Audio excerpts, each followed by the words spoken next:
the Developers Who Test podcast, a podcast for developers who embrace test automation so that they can ship better quality software and have more fun doing it. Today's episode of the Developers Who Test podcast is brought to you by Testery.com. Whether you're a developer who has just a handful of tests or even thousands, then your tests deserve to be running on the fastest and most reliable platform for open source testing. With AI-driven insights and analytics, unparalleled parallelism, and awesome integrations, Testery enables you to get more from your tests. Check us out today at Testery.com. We're speaking today with Steve Upton. Steve Upton is a principal QA consultant for ThoughtWorks, a well-known global consultancy that drives digital innovation. He's located in Berlin, but travels the world helping teams improve quality. Welcome to the Developers Who Test podcast, Steve. Thanks for having me, Chris. Good to be here.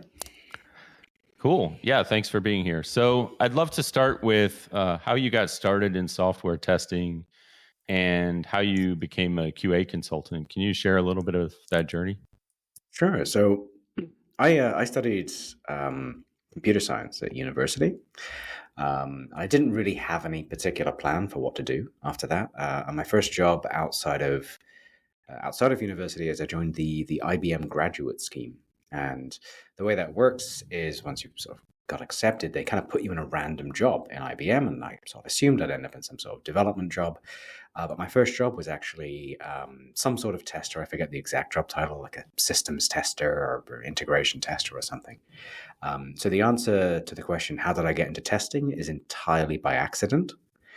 Didn't really intend it. And kind of looking back on it, I think that was a really important step, because in my university career, I had almost no education on testing. I think in 3 years at university, I had maybe one kind of half-assed lecture on testing and what it means.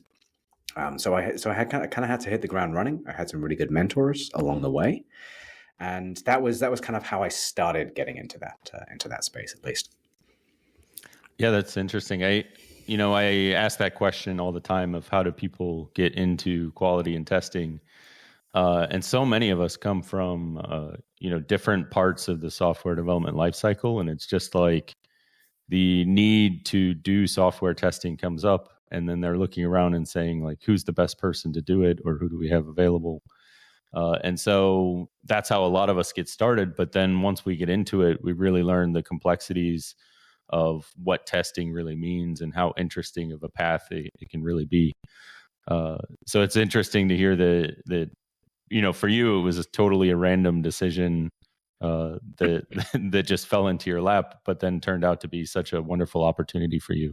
Yeah, I did find it to be, I think, a lot more interesting than I thought, because my sort of conception of testing on, I guess, day one of that job, with almost no, I guess, theoretical background, no context, was that the developers write the code, the testers do the testing, and one of them wins, right? If you find a bug, the tester wins. If no bugs are found, the developer wins. And I think it was the book Agile Testing by Lisa Crispin and Janet Gregory, and this, in particular, this what they call the Agile testing quadrants.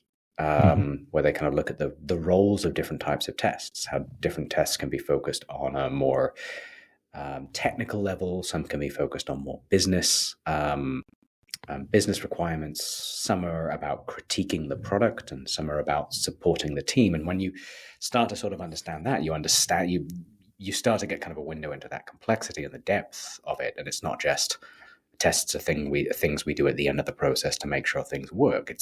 There's more to it than that, and that's I think that always kind of intrigued me once I learned about it. Yeah. So you highlighted a good question there, and that's that there are multiple kinds of tests and multiple people who write tests. Who do you think should be writing which kind of tests and when in the software development process? I don't particularly care who writes it, as long as someone does. I think it's quite easy to say, okay, if you have the term tester in your job title or a QA of some sort, then you take responsibility for a particular type of tests, right? Say end-to-end tests. That's the realm of the testers, right? But for me, I think what I see the role of a tester, and certainly what I see my role as now a QA consultant as, is supporting the whole team in testing, right?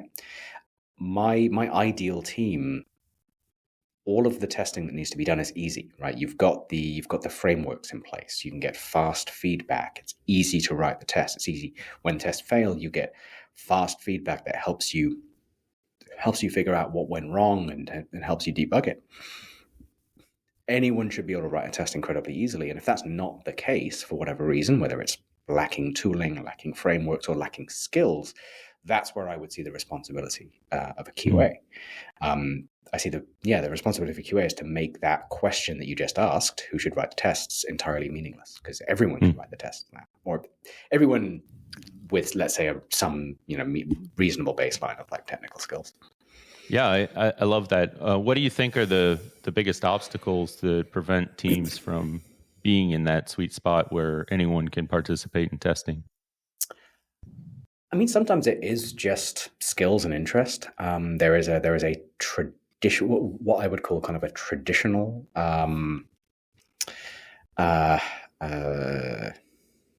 sort of thought that, again, developers write the product code, testers write the test automation code, and that idea, that meme can I think hold teams back, right?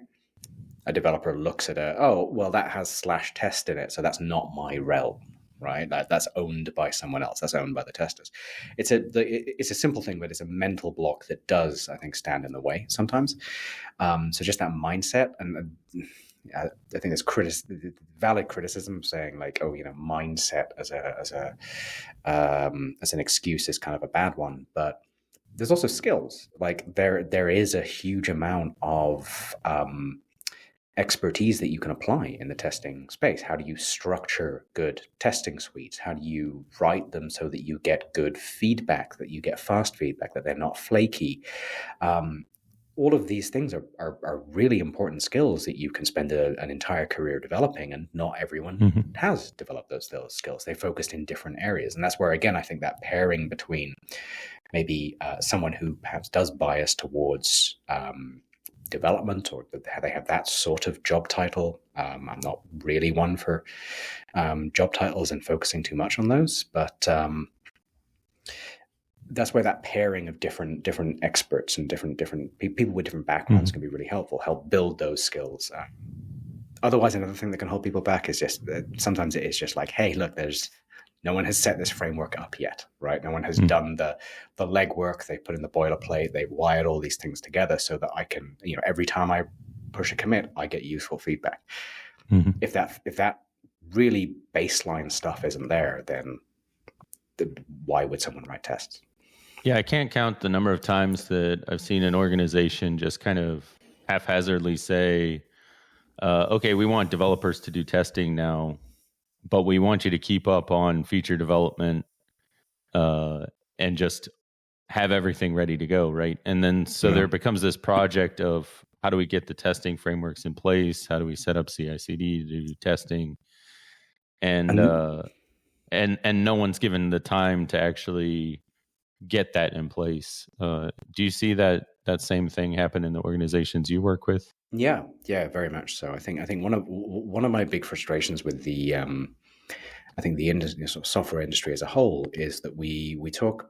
There's a lot of ideas like a shared responsibility for quality and testing, shared responsibility for security.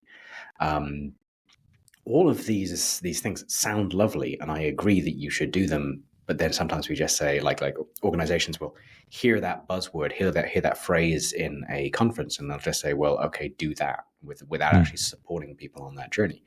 And that's really where I kind of see my job is, very often I've joined teams that, like, they know they should have a shared responsibility for quality. They just can't. They just don't know how to do that. They're lacking the tooling, the skills, the experience, the understanding to do that. My job is to help them get there. My job is to help them go from, well, that's a lovely soundbite, to, oh, we can do this now. Yeah. When I hear the shared responsibility thing, Absolutely. Once you have it in place, that's wonderful. But it reminds me of what do they call that? It's like the bystander paradox or something like that, where it's like somebody gets injured on the street and everybody has a responsibility to help that person, but because everybody thinks everybody has that responsibility, they all just walk past the person, right? And I Yeah, feel like yeah, sometimes we do that on our software teams. We all know that we should be finding bugs, we all know that we should be fixing bugs, but if we feel like it's everyone's job but not necessarily my job, it can be easy to pass that up. Um, do you think getting past that is, obviously a tools thing and a skills thing, but is a certain amount of it leadership needing to drive culture?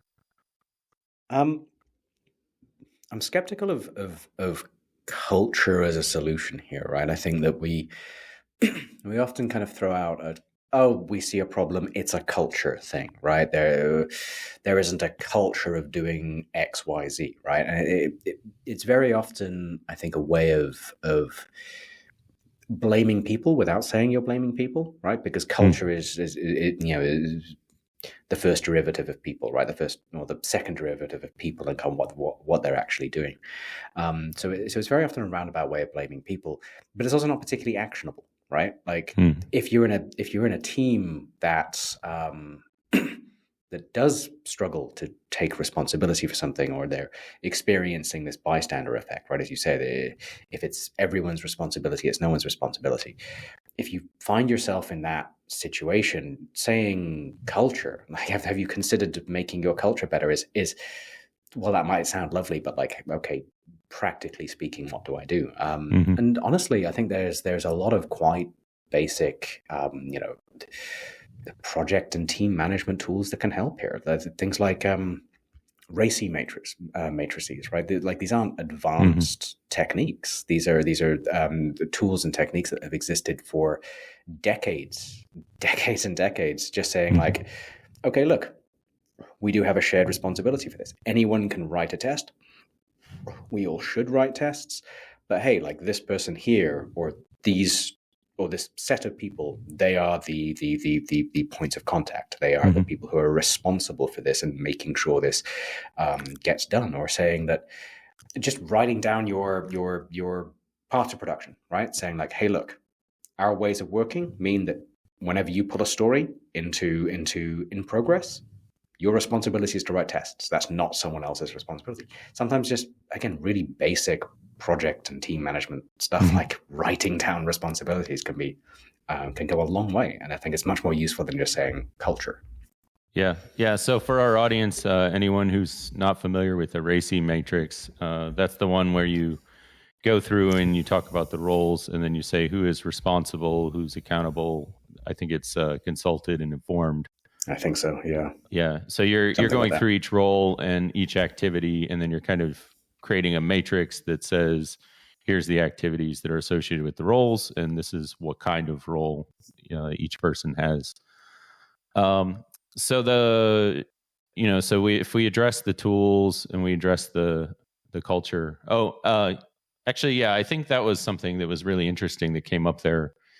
Is the I love how you said that, just saying that it's culture is blaming people without blaming people, and also not coming up with an actionable item.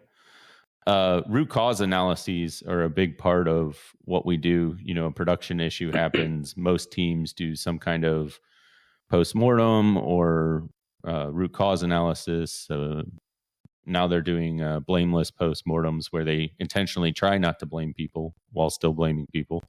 Yeah, uh, yeah. I think another one I see all the time, that's similar to culture, is communication. How many times do we just say, "Oh, well, it was bad communication," and then we leave it at that?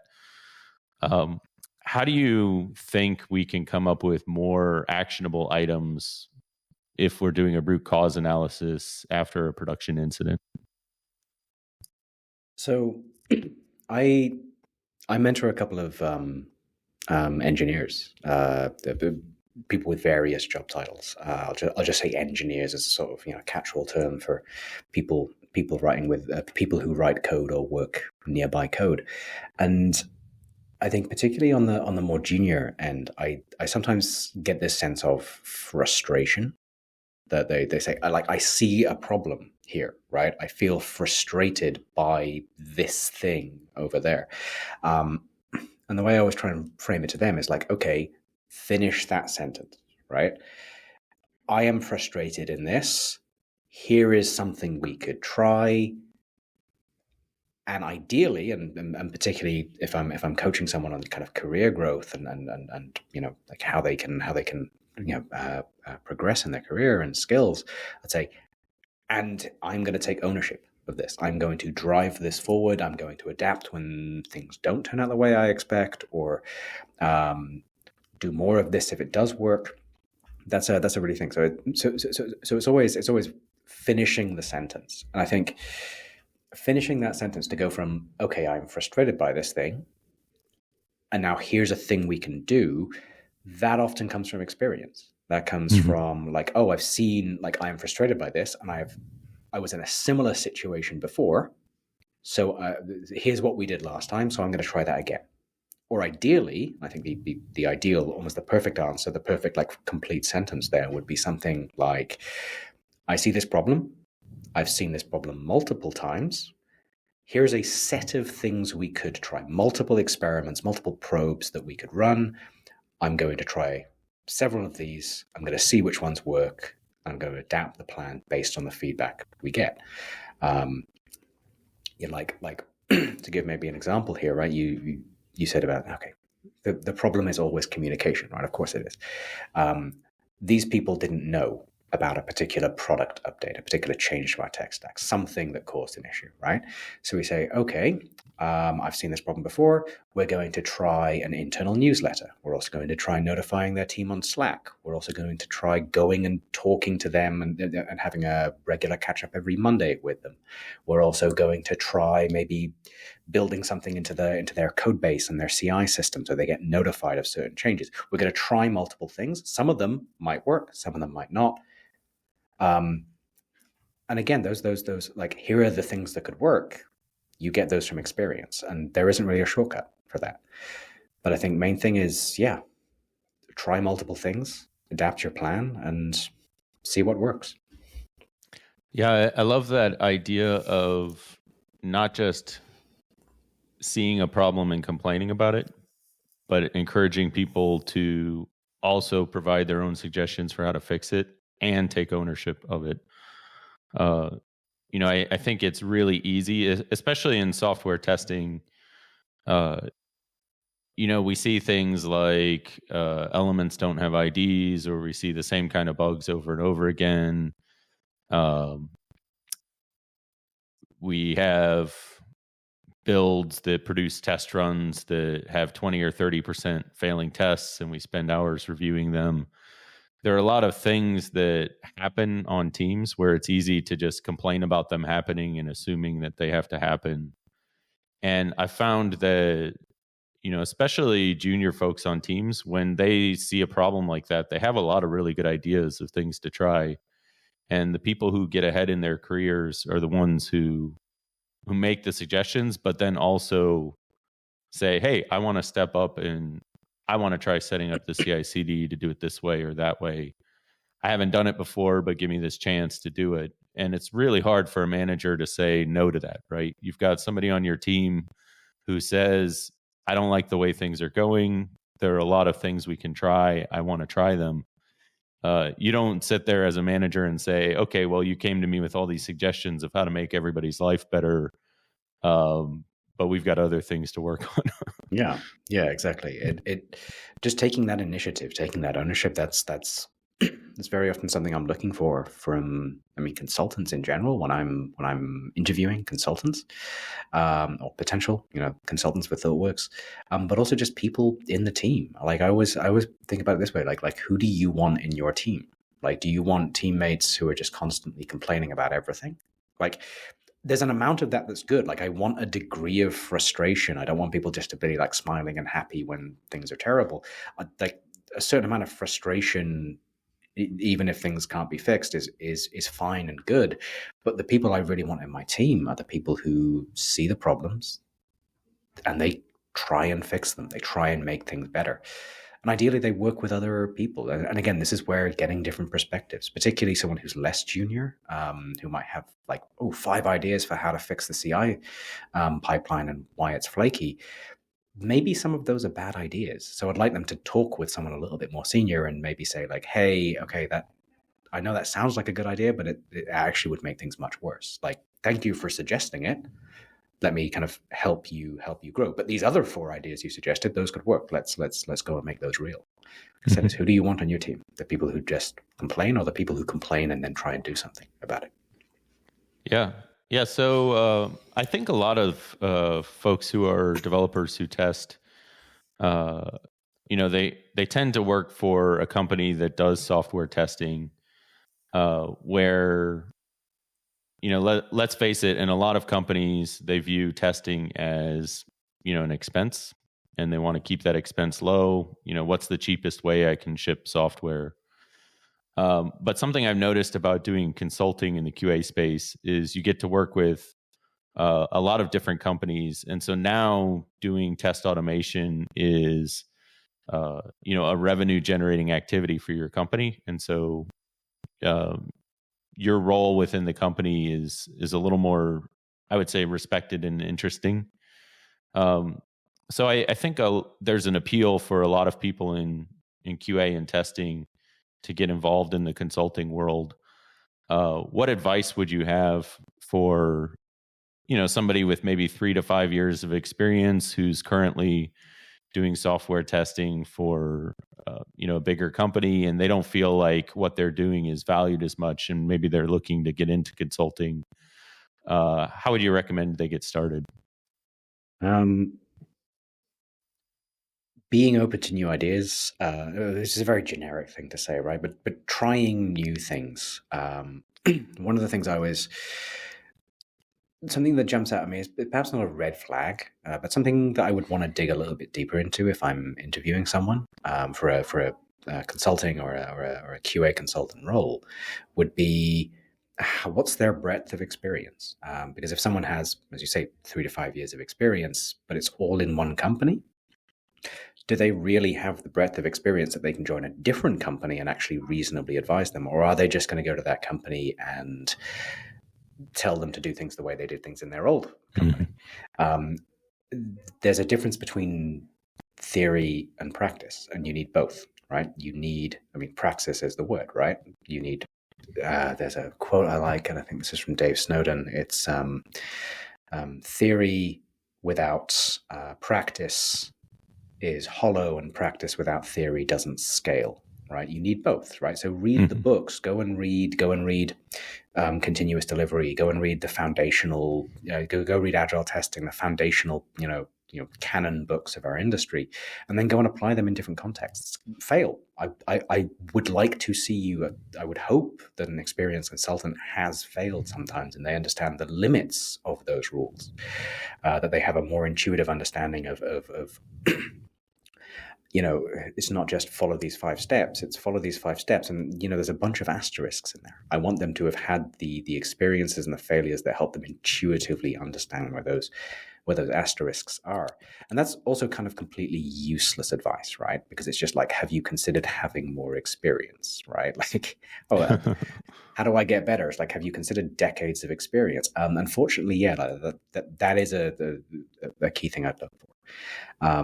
That does tie in well, though, to the identifying problems and stepping up to solve them situation. Because even if you're still working within a single company, there are people who are only API developers. They've only ever written API code. They've never touched a database. They've never touched a website. They've never done a data integration job.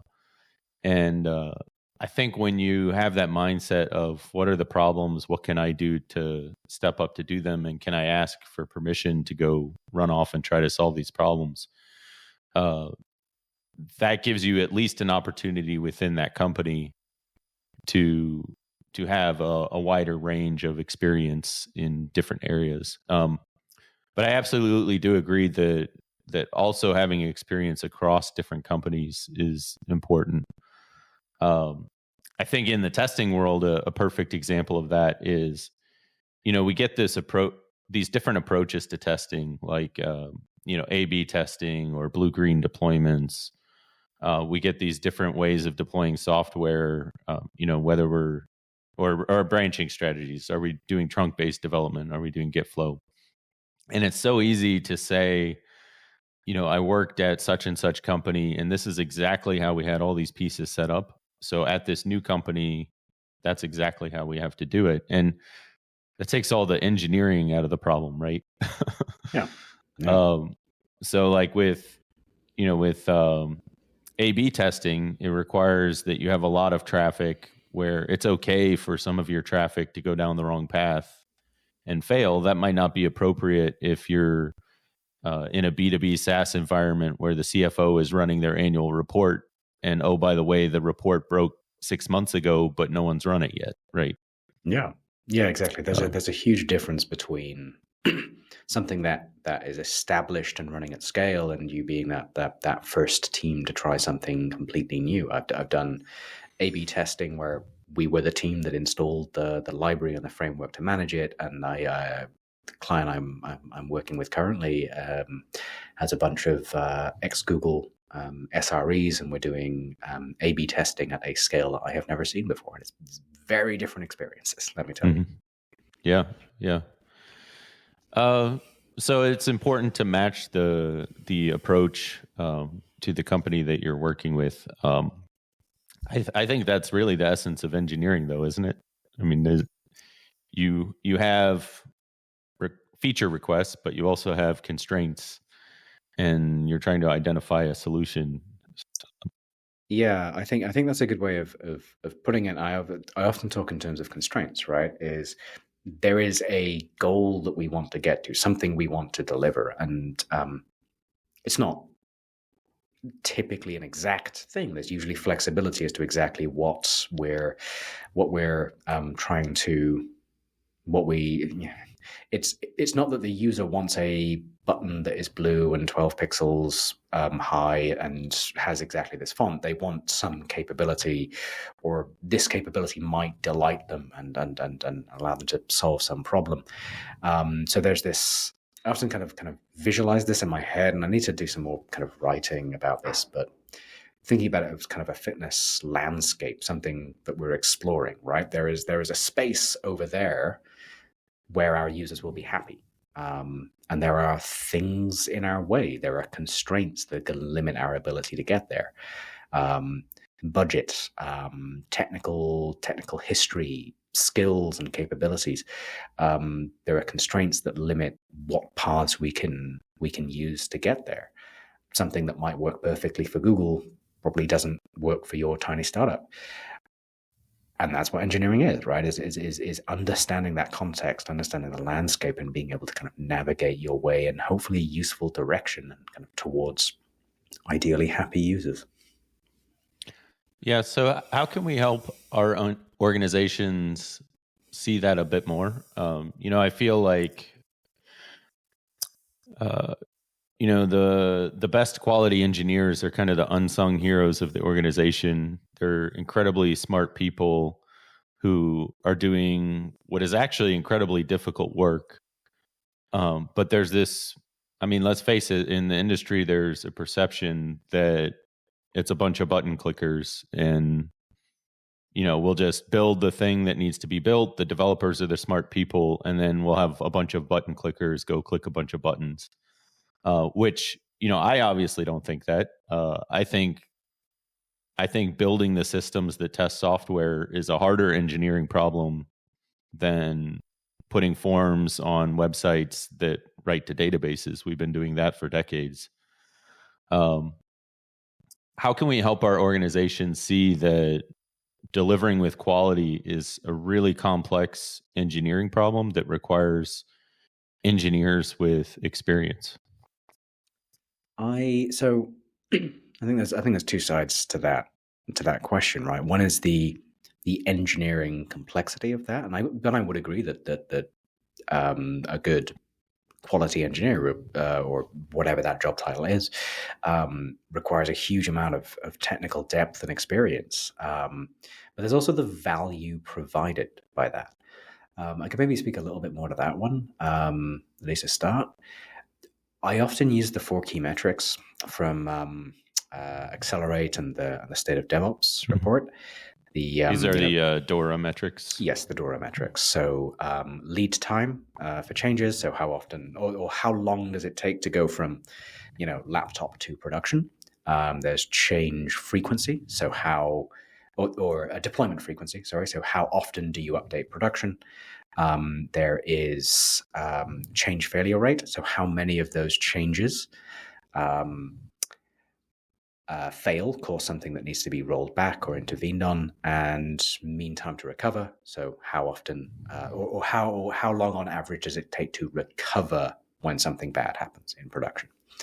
And I often see a lot of my work is impacting those, right? If I make the tests a little bit faster, again, a trivial, like a simplistic example, right? But if I make my test run 10% faster, I've shortened my my lead time by some amount of time, by 10%, right? If I expand test coverage or make them a little bit less flaky, so they are so people run more of them and they get better feedback, then I might be reducing change failure rate. And ultimately, if I help build, and well, I dislike the term culture, as you know, right? If I help the team understand that these tests are incredibly valuable and a useful and important part of their development flow, of their workflow, and they invest in them, and they really pay attention to the failures and the reports and the details and the data they get out of that, that might give them more confidence, and they're going to deploy more frequently, right? So that would raise the deployment frequency. And those are, this is the insight from Dora and Accelerate, is that those metrics are highly correlated with successful businesses. And I think a lot of what I'm doing, and a lot of hopefully what all of the stuff that I tend to get involved in is about improving those, and that I can start tying to business impact. It's not. It's kind of. I would never want to go to a CTO. I do talk to CTOs, but I would never go to a CTO and say, hey, I reduced the CI pipeline run by 10 seconds. I would try and relate that to something that actually matters in terms of business. And I think the 4 key metrics can get you a little bit closer to that. Do you feel like there are some metrics that are missing from the DORA picture? The reason I think about that is, the DORA metrics have obviously really taken off. They're, at this point, I think, scientifically proven to help measure or be leading indicators of whether or not a company is successful. But at the same time, I think the total cost of failing isn't well captured, or maybe the customer experience. And so I think you could have a team where they're doing really well on their DORA metrics, but you could talk to the customers, and the customers could say, yeah, they fix things right away, but this thing has a lot of issues with it. The experience is terrible. Yeah. I wouldn't. The customer wouldn't say that they're shipping a high quality product, even though the DORA metrics might. Do you think there's something missing from that picture? Yes, although I might go in a slightly different direction to what you said. So the sort of DORA folks have kind of called out that reliability. That is to say, like, how available and reliable is the system, separate from change failures that result from change. has been something that was kind of missing from those four key metrics, because four key metric captures failures as a result of a deployment, but it doesn't necessarily capture other sorts of failures. And this would be and that becomes more of an issue as you get more complex architectures, lots of interacting systems and services. That said, the point you gave there, like it is technically entirely possible to to do extremely well at the four key metrics and still not meet your users' needs, and they're still like all of your users are miserable and they're frustrated at you. I think there's two things I'd say to that. One is, if you are doing very well at the four key metrics, that's typically, it's a strong indicator that you're probably investing in a bunch of other stuff. Like if you have an extremely well instrumented deployment pipeline that people take a huge amount of care and put a lot of investment into, and your time to recover is really low because you've got fantastic observability and monitoring in place, you probably are also investing in stuff like user analytics and user research. Probably. So they are correlated. Like it is possible to have one without the other, but generally not. That said, what you talked about there, like are you actually meeting your users' needs, is something that doesn't neatly fit onto a graph. And what I think the DORA metrics are trying to do is capture quantifiable things that you can measure. And it's I don't think you can quantify user joy and user happiness. And I would actively reject attempts to do that, even though they're incredibly important. I don't think they necessarily have a position in the same place in the DORA metrics are addressing a different question, right? They're trying to understand engineering, software delivery team effectiveness, and not are you meeting your user needs. Both are important, but one can be quantified, the other I think can't. Yeah. So this is where quality gets very personal for me, right?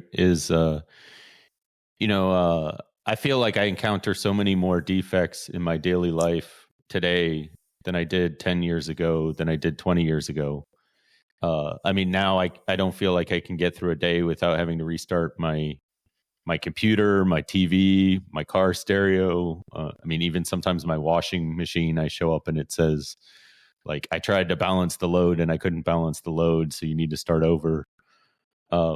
We're encountering all of these, sometimes they're usability issues, but sometimes they're system outages, sometimes they're actual defects.